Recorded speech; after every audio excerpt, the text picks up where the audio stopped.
A hi friends, welcome back to Movie Bites. Friends, మన channel అయితే కొంచెం down లో ఉంది. మీరందరూ ఒక లైక్ ఇచ్చుకోవడం ద్వారా మన ఛానల్ అయితే మళ్ళీ బూస్ట్ అవుతుంది. సో దయచేసి అందరూ లైక్ చేయాలని చెప్పి కోరుకుంటున్నాను. ఈ వీడియోకి నేను 567 లైక్స్ టార్గెట్ గా ఇస్తున్నాను. దయచేసి అందరూ అది కంప్లీట్ చేయండి. ఇంకా మూవీ ఓపెన్ చేయగానే 1997 రిషికేష్ లో మూవీ స్టార్ట్ అవుతుంది. ఇక్కడ మన మూవీ హీరో విక్కీ సూసైడ్ చేసుకోవడానికి ఒక రైల్వే ట్రాక్ దగ్గరికి వెళ్తున్నట్టు చూపిస్తారు. పాపం మనోడికి ఏ కష్టం వచ్చిందో గానీ అది వెళ్ళి ఫ్లాష్ బ్యాక్ లో చూసేద్దాం రండి. యాక్చువల్ గా విక్కీ ఒక మెహందీ ఆర్టిస్ట్ గా వర్క్ చేస్తూ ఉంటాడు. మనోడి చుట్టూ ఎప్పుడు అమ్మాయిలు ఉంటూనే ఉంటారు. విక్కీ అండ్ విద్య లవ్ చేసుకుంటారు. విక్కీని ఒక ఎంగేజ్మెంట్ కి మెహందీ పెట్టడానికి పిలుస్తారు. విక్కీ అక్కడికి వెళ్ళగానే ఒక అబ్బాయి వచ్చి పెళ్లి కూతురు విద్య అని చెప్పడంతో విక్కీ షాక్ అవ్వి వెళ్ళి విద్యని అడుగుతాడు. దానికి విద్య, నువ్వు ఇన్ని రోజులు ఎక్కడికి వెళ్ళిపోయావు? మన ప్రేమ గురించి మా నాన్నతో మాట్లాడమని చెప్పి నీకు ఎన్నిసార్లు చెప్పాను? నువ్వేం చేస్తావో నాకు తెలియదు. మన పెళ్లి జరగాలని చెబుతుంది. దానికి మనోడు హీరోలా ఫీల్ అయిపోయి, నువ్వేమీ టెన్షన్ పడకు, అంతా నేను చూసుకుంటానని చెబుతాడు. విక్కీ తను అనుకున్నట్టుగానే మంచి ప్లాన్ వేసి విద్యను ప్రేమిస్తున్న సంగతి ఇండైరెక్ట్ గా పెళ్లి కొడుకు చెప్పడంతో అతనికి మ్యాటర్ అర్థమవ్వి ఎంగేజ్మెంట్ క్యాన్సిల్ చేసుకుని వెళ్ళిపోతాడు. విద్య ఒక డాక్టర్. మన విక్కీ చూస్తేనేమో మెహందీ ఆర్టిస్ట్. అందుకే విద్య వాళ్ళ నాన్న విక్కీ అండ్ విద్యాల పెళ్లికి ఒప్పుకోడు. కానీ విద్య వాళ్ళ నాన్న ఏదోలా ఒప్పేస్తుంది. ఆల్రెడీ విద్య వాళ్ళ నాన్న విద్య ఎంగేజ్మెంట్ కోసం చాలా అప్పు చేసి ఉంటాడు. ఇక చేసిన పెళ్ళగో కట్టాలి కాబట్టి ఇక చేసేదేమీ లేక వాళ్ళ పెళ్లికి ఒప్పుకొని ఎంగేజ్మెంట్ మాత్రమే జరిపించి పెళ్లి బాధ్యత మాత్రం విక్కీ వాళ్ళ నాన్నకు అప్పచెప్తాడు. విక్కీ వాళ్ళ నాన్నేమో ఒక పిసినారి. ఆయన తన కొడుకు పెళ్లిని పొలిటీషియన్ ఎమ్మెల్యే సజ్జన్ నిర్వహిస్తున్న సామూహిక వివాహంలో కలిసి జరిపిస్తాడు. విక్కీ వాళ్ళ పేరెంట్స్ విక్కీ అండ్ విద్యాలను ఒక టెంపుల్ కి వెళ్ళమని చెప్పి ట్రైన్ టికెట్ ఇస్తారు. కానీ వీళ్ళు మాత్రం వీళ్ళ ఫస్ట్ నైట్ ని గోవాలో జరుపుకోవాలని చెప్పి ప్లాన్ చేసుకొని టెంపుల్ గాని అబద్ధం చెప్పి సైలెంట్ గా గోవా చెక్కేస్తారు. మన వాళ్ళు వెళ్ళిన పని చూసుకోకుండా వాళ్ళ ఫస్ట్ నైట్ ని ఫ్యూచర్ లో 70mm లో చూద్దామని చెప్పేసి వాళ్ళ ఫస్ట్ నైట్ రూమ్ లో జరిగిందంతా వీడియో రికార్డ్ చేసుకుంటారు. మొత్తానికి అలా ట్రిప్ పూర్తి చేసుకుని ఇంటికి తిరిగి వచ్చేస్తారు. అదే టైం కి విక్కీ వాళ్ళ అక్క చందన ఇంటికి వచ్చి ఉంటుంది. విక్కీ వాళ్ళ ఇంట్లో ఒక పని మనిషిని చూపిస్తారు. ఇక్కడ విచిత్రం ఏంటంటే ఆమె పేరు కూడా చందనానే. విక్కీ వాళ్ళక్క చందనకి యాక్టింగ్ అంటే ఇంట్రెస్ట్ ఉండడంతో ముంబై వెళ్లి పెద్ద హీరోని అయిపోదాం అనుకుంటుంది. కానీ అక్కడ ఒక ప్రొడ్యూసర్ ఆమెను పెళ్లి చేసుకోమని చెప్పి ఇరిటేట్ చేస్తూ ఉంటాడు. అది నచ్చగా ఆమె తిరిగి ఇంటికి వచ్చేస్తుంది. ఆమెకి విక్కీ ఇంకా విద్యాలకి పెళ్లి జరిగిందనే విషయం తెలుసుకొని ఫస్ట్ లో అయితే వీడికి పెళ్లయిందా అని చెప్పి షాక్ అవుతుంది. తర్వాత అయితే పెళ్లయిందని చెప్పి సంతోషపడుతుంది. నెక్స్ట్ సీన్ లో ఉదయాన్నే విక్కీ వాళ్ళ నాన్న మాట్లాడుతూ ఇంట్లో దొంగలు పడి తమ వంశపారంపర్యంగా వస్తున్న కత్తిని ఎత్తుకెళ్లిపోయారని చెప్పి పెద్దగా అరుస్తూ ఉంటారు. అప్పుడే విక్కీకి వెంటనే తమ ఫస్ట్ నైట్ రోజు రికార్డ్ చేసిన సీడీ గుర్తొచ్చి రూమ్ లోకి వెళ్లి మొత్తం చెక్ చేస్తాడు. కానీ వీళ్ళ కర్మ ఏంటంటే ఆ సీడీ అక్కడ ఉండదు. ఇది విద్యకు తెలిస్తే తమ గోవా ట్రిప్ ఇంకా ఫస్ట్ నైట్ వీడియో గురించి ఇంట్లో వాళ్ళకందరికీ చెప్పి తను సూసైడ్ చేసుకున్నట్టుగా మనోడు పాడగాలు కంటాడనమాట. తర్వాత విద్య వచ్చి ఆ సీడీ గురించి అడుగుతుంది. దానికి విక్కీ సీడీ పోలేదని చెప్పి అబద్ధం చెబుతాడు. కాసేపటిగా పోలీసులు వచ్చి మీ ఇంట్లో ఏమేం పోయాయని చెప్పి అడుగుతాడు. దానికి విక్కీ వాళ్ళ నాన్న కొన్ని వస్తువులు కత్తిరి పోయాయని చెబుతాడు. విక్కీ తమ సీడీ కూడా పోయిందని చెబుతాడు. కానీ అది వాళ్ళ మ్యారేజ్ వీడియో అని చెప్పి అబద్ధం చెబుతాడు. దానికి ఇన్స్పెక్టర్ విజయ్, ఇంత చిన్న వస్తువుల కోసం మీరు నన్ను పిలిచారా? నేను దొంగను పట్టుకోనని చెప్పి మనోడు కరాఖండిగా చెప్తాడు. ఇంతలో అక్కడికి విక్కీ వాళ్ళక్క చందన వస్తుంది. చందన అందం చూసిన ఇన్స్పెక్టర్ విజయ్ మొత్తానికి మైమర్చిపోతాడు. అతను చందన దగ్గరికి వెళ్లి మేడం ఈ వస్తువులు ఏమైనా పోయాయా అని అడుగుతాడు. దానికి చందన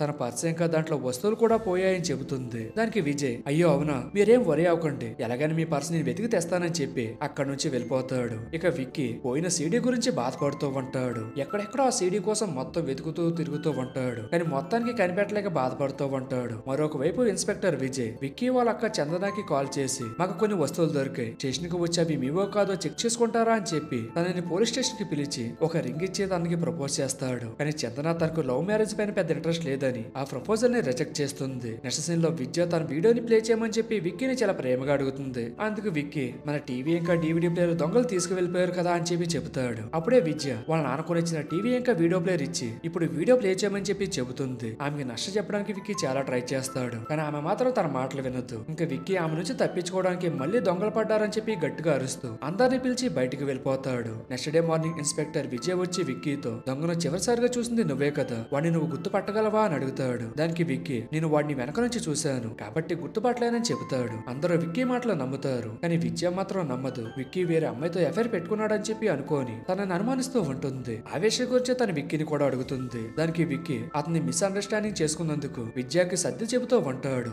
ఇంతలో ఒక అమెరికా అమ్మాయి విక్కీకి కాల్ చేసి ఒక ప్లేస్ పేరు చెప్పి తను అక్కడికి రమ్మని చెబుతుంది. దాంతో విక్కీ ఏం మాట్లాడకుండా కంగారుగా అక్కడికి స్టార్ట్ అవుతాడు. విక్కీకి తెలియకుండా విద్య కూడా అతన్ని ఫాలో అవుతూ వెళ్తుంది. విక్కీ అమెరికా అమ్మాయి దగ్గర వాళ్ళ ఇంట్లో దొంగతనం జరిగిన కత్తిని చూసి నీకు ఇది ఎక్కడ దొరికిందో అని అడుగుతాడు. దానికి అమ్మాయి తన కత్తిని చోర్ బజార్ లో కొన్నానని చెబుతుంది. దానికి విక్కీ నువ్వు ఈ కత్తిని ఎవరి దగ్గర కొన్నావో నాకు ఆ వ్యక్తిని చూపించని అడగ్గా ఆమె విక్కీని ఆ వ్యక్తి దగ్గరికి తీసుకెళ్తుంది. విక్కీ ఆ వ్యక్తిని పట్టుకొని నీకు ఈ కత్తిని ఎవరిచ్చారని అడుగుతాడు. దాంతో ఆ వ్యక్తి నాకు హైదరాబాద్ నుంచి వచ్చిన ఒక దొంగ ఇచ్చాడని చెబుతాడు. తర్వాత విక్కీ ఆ దొంగ ఉన్న ప్లేస్ గురించి తెలుసుకొని అక్కడికి వెళ్లి ఆ సీడీ గురించి అడగ్గా ఆ దొంగ కదలకుండా సైలెంట్ గా కూర్చొని ఉండేసరికి విక్కీకి కోపం వచ్చి అతను కాలర్ పట్టుకొని నా సీడీ ఎక్కర్రా అని చెప్పి అరుస్తాడు. అయినా కానీ అతను ఏమీ మాట్లాడకుండా సైలెంట్ గా కింద పడిపోతాడు. దాంతో అతను చనిపోయాడు అనుకోని విక్కీ చాలా భయపడతాడు. అలా ఆ ప్లేస్ లో వాళ్ళ సీడీ కోసం వెతుకుతూ ఉంటే అతనికి ఒక సీడీ ప్లేయర్ కనిపిస్తుంది. అది తీసుకుని అతను వెళ్ళిపోవాలనుకునే లోపే అక్కడికి పోలీసులు వస్తారు. దొంగ కింద పడిపోయి ఉండడం చూసి ఇన్స్పెక్టర్ విజయ్ అతను పరిశీలిస్తాడు. మొత్తానికైతే మనోడు స్పృహ కోల్పోయి ఉన్నాడని అతని వెంటనే హాస్పిటల్ కి తీసుకెళ్తారు. విక్కీ కూడా అక్కడే ఉండడంతో విక్కీ నా దొంగతనం చేశాడని విక్కీని అరెస్ట్ చేసి జైల్లో వేస్తారు. విక్కీ జైల్లో ఉన్నాడని తెలిసి అతని ఫ్యామిలీ మెంబర్స్ అందరూ పోలీస్ స్టేషన్ కి వెళ్తారు. ఇక్కడ విక్కీ నాకు ఎవరితోనూ ఎలాంటి రిలేషన్ లేదు, యాక్చువల్ గా మన సీడీని దొంగలు ఎత్తుకెళ్లారు, నేను ఆ సీడీ వెతకడం కోసమే తిరుగుతున్నానని చెప్పి విద్యకు చెబుతాడు. దాంతో విద్య చాలా కోప్పడి అతన్ని బాగా తిట్టేసి అక్కడి నుంచి వెళ్ళిపోతుంది. తర్వాత విక్కీ ఎలాగోలాగా జైలు నుంచి తప్పించుకొని విద్య దగ్గరికి వెళ్లి తనని క్షమించమని అడుగుతాడు. కానీ విద్య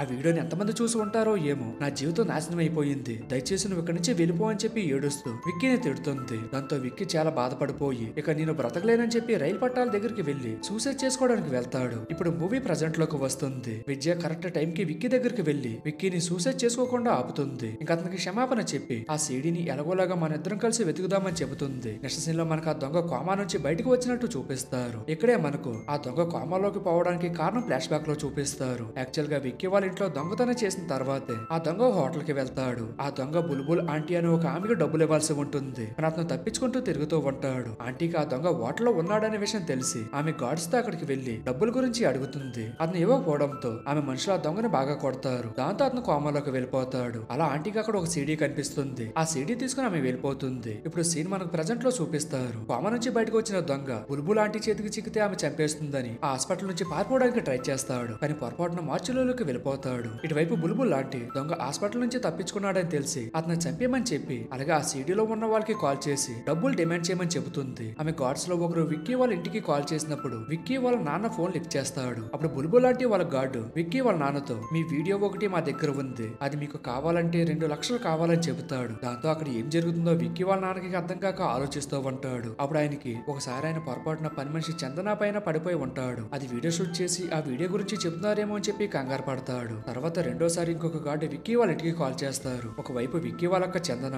ఇంకొక వైపు విద్య ఇద్దరు కాల్ లిఫ్ట్ చేస్తారు. ఆ గార్డు కూడా అదే విషయం చెబుతాడు. ఇక్కడ విద్య అది వాళ్ళ వీడియో గురించి అనుకోని విక్కీతో మన సీడీ దొరికింది, ఎలాగైనా ఆ 2 లక్షలు అరేంజ్ చేసి మన సీడీ తెచ్చుకుందామని చెబుతుంది. వీళ్ళిద్దరూ మాట్లాడేది విక్కీ వాళ్ళ నాన్న చాటుగా వింటాడు. కానీ విక్కీ వాళ్ళ నాన్న ఆయనకి వచ్చిన కాల్ గురించి వాళ్ళిద్దరూ మాట్లాడుకుంటున్నారేమో అనుకోని విక్కీ అతని తండ్రిని సేవ్ చేయడానికి పడుతున్న కష్టం చూసి చాలా ఎమోషనల్ గా ఫీల్ అవుతాడు. ఇంకొక వైపు విక్కీ వాళ్ళక్క చందన తనకు సంబంధించిన వీడియో ఏదైనా ఉంటుందేమో అనుకోని ఆ సీడీ ఎలాగైనా తీసుకోవాలనుకోని డబ్బుల కోసం ఇన్స్పెక్టర్ విజయ్ కి కాల్ చేసి అడుగుతుంది. దానికి విజయ్ ఆమె తనని ప్రేమిస్తుందేమో అనుకోని డబ్బులు అరేంజ్ చేయడానికి రెడీ అవుతాడు. నెక్స్ట్ సీన్ లో విక్కీ వాళ్ళ నాన్న విక్కీకి డబ్బులు ఇచ్చి సీడీ తీసుకురామని చెబుతాడు. అయితే విక్కీ వాళ్ళ నాన్నకి వీడియో గురించి తెలిసినా కూడా ఏమనకుండా డబ్బులు కూడా ఇచ్చి హెల్ప్ చేస్తున్నాడు అనుకోని విక్కీ బాగా ఎమోషనల్ అవుతాడు. తర్వాత విజయ్ చందన అతనితో వెళ్ళిపోవడానికి డబ్బులు అడిగింది అనుకోని లగేజీతో రెడీగా ఉంటాడు. అప్పుడు చందన వచ్చి ఆమె డబ్బు ఎందుకు అడిగిందో కారణం చెబుతుంది. ఇది విన్న ఇన్స్పెక్టర్ విజయ్ చందనతో పాటుగా అతను కూడా డబ్బులు తీసుకొని ఆ బుల్బుల్ మనిషి చెప్పిన ప్లేస్ కి బయలుదేరతారు. యాక్చువల్ గా వాళ్ళ రమ్మని చెప్పిన ప్లేస్ ఒక శ్మశానం. విక్కీ అండ్ విజయ్ కూడా అక్కడికే వచ్చి కొంటారు. వాళ్ళకి అక్కడ దెయ్యం కనిపిస్తుంది. ఇంకా వాళ్ళ భయంతో అటు ఇటు పరిగెడతారు. తర్వాత కొంతమంది ఒక శవాన్ని పూడ్చిపెట్టడానికి శ్మశానానికి వస్తారు. బుల్బుల్ guards by mistake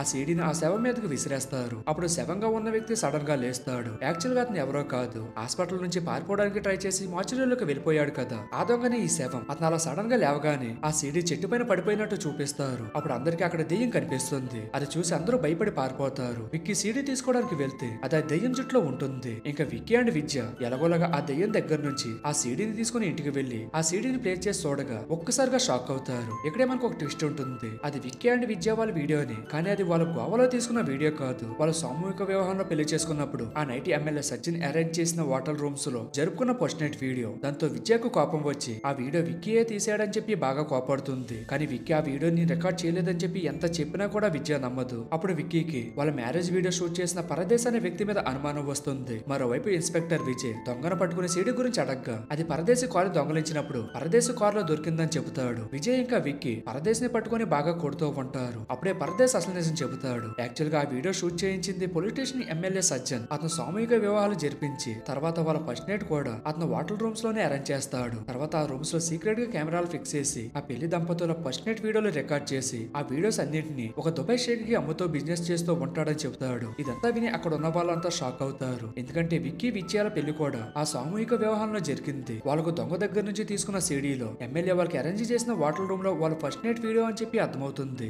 MLA Sajjan ని ఎలాగైనా రెడ్ హ్యాండెడ్ గా పట్టుకోవాలని ఇన్స్పెక్టర్ విజయ్ దుబాయ్ షేక్ ని కిడ్నాప్ చేసి ఎమ్మెల్యే నిర్వహిస్తున్న సామూహిక వివాహానికి దుబాయ్ షేక్ గెటప్ లో అక్కడికి వెళ్తాడు. అక్కడికి విక్కీ అండ్ విజయ్ కూడా వచ్చి ఉంటారు. సజ్జన్ కూతురు కూడా అతనికి తెలియకుండా ఈ సామూహిక వివాహంలోనే పెళ్లి చేసుకుంటుంది. అది తెలిసి సజ్జన్ బాగా కోపడతాడు. కానీ చేసేదేమీ లేక సైలెంట్ గా ఉండిపోతాడు. ఎమ్మెల్యే కూతురు కూడా సామూహిక వివాహంలో ఉండడంతో వాళ్ళ ఫస్ట్ నైట్ వీడియో రికార్డింగ్ ఆపడానికి చాలా ట్రై చేస్తాడు. కానీ అది కుదరదు. తర్వాత దుబాయ్ షేక్ గెటప్ లో ఉన్న ఇన్స్పెక్టర్ విజయ్ సజ్జన్ కూతురు రూమ్ లో రికార్డ్ అయిన వీడియో సీడీని తీసుకుని వెళ్తూ ఉంటాడు. అతను దుబాయ్ షేక్ అనుకోని ఎమ్మెల్యే సజ్జన్ విక్కీతో ఆ సీడీ తీసుకురమ్మని చెబుతాడు. విక్కీ ఆ సీడీ తీసుకొని సజ్జన్ వద్దని చెప్తున్నా వినకుండా దాన్ని ప్లే చేస్తాడు. అందులో సజ్జన్ కూతురు వీడియో ప్లే అవుతుంది. ఆ వీడియోలో ఆమె ఇలా అంటుంది, నాన్న నీ గురించి నాకు అంతా తెలిసింది, నేను సేఫ్ గా ఉన్నానని చెబుతుంది. అప్పుడు విద్య వచ్చే సజ్జన్ తో ఇలా అంటుంది, నువ్వు చాలా పెద్ద పాపం చేసావు, అయినా నీ కూతుర్ని మేము సేవ్ చేసాం, కానీ మేము కూడా నీ కూతురు లాంటి ఆడపిల్లలమే కదా, మా గురించి నువ్వు ఒక్కసారైనా ఆలోచించావా అని చెప్పి బాగా తిట్టి సజ్జన్ ని కొడుతుంది. తర్వాత సజ్జన్ వాళ్ళ అమ్మతో సహా అక్కడ ఉన్న వాళ్ళంతా సజ్జన్ ని బాగా తిడతారు. విక్కీ కూడా అతని తిట్టి బాగా కొడతాడు. సజ్జన్ అందరికీ క్షమాపణ చెబుతాడు. తర్వాత విజయ్ సజ్జన్ ని అరెస్ట్ చేస్తాడు. చందన కూడా ఇన్స్పెక్టర్ విజయ్ చేసిన పనికి ఇంప్రెస్ అవ్వి అతని ప్రేమలో పడిపోతుంది. తర్వాత సీన్ లో విక్కీ అండ్ విద్య వాళ్ళ ఇంట్లో గోవాలో తీసుకున్న వీడియో సీడీ గురించి మాట్లాడుతూ ఉంటారు. ఇంతలో ఒక అబ్బాయి ఆడుకుంటూ వచ్చి వాళ్ళ బెడ్ కిందకి వెళ్తాడు. అక్కడ అతనికి ఒక సీడీ కనిపిస్తుంది. ఆ సీడీ ఇంకేదో కాదు, వాళ్ళు గోవాలో రికార్డ్ చేసిన సీడీ అది. దాంతో వాళ్ళ అబ్బాయిని వెంబడిస్తూ ఉంటే పొరపాటున ఆ సీడీ ఒక ఆటోలో పడిపోతుంది. అందులో పని మనిషి చందన వెళ్తూ ఉంటుంది. అప్పుడు విక్కీ అండ్ విద్య ఆ సీడీ కోసం ఆ ఆటో వెనకాలే వెళ్తూ ఉంటారు. ఇంతలో మూవీ అలా ఎండ్ అయిపోతుంది. మరి నెక్స్ట్ టైం జరిగిందో తెలియాలంటే పార్ట్ 2 కోసం మనం వెయిట్ చేయాల్సిందే. సో ఇది ఫ్రెండ్స్ ఇవాల్టి వీడియో.